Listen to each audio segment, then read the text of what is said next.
Ya, AFCON ni fursa kubwa, ni fursa pana ambayo inamgusa kila mtu katika nchi husika. Ni fursa ya kibiashara, ni fursa ya kitalii, ni fursa ya kisoka. AFCON ya sasa ni zaidi ya mpira wa miguu. Kuna vitu vingi vya kuuza, kuna vitu vingi vya kutangaza, kuna vitu vingi vya kunufaika navyo. Simba Sports Club tunategemea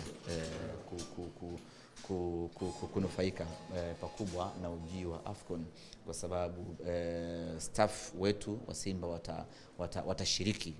Nakumbuka kwenye CHAN walichukuliwa staff wetu wasiopungua 5 hapa, watu operation, watu wa protocol kwa ajili ya kwenda kusaidia operation katika ile kamati ya CHAN na kwenye usimamizi wa CHAN. Kwa hiyo tunaamini hata kwenye AFCON vile vile watachukuliwa watu wetu hapa kutokana na utaalamu na uzoefu wao kwa ajili ya kwenda kusimamia mipango mizima ya AFCON. Kwa hiyo hapo tafsiri yake ni kwamba tunaiuza Simba Sports Club, tunaitangaza Simba Sports Club, na kimsingi tunakuwa tumesaidia ama tumechangia ufanyikaji wa AFCON Tanzania, lakini kama itoshi Simba tunakuwa na sisi tumenufaika kwa namna moja ama nyingine.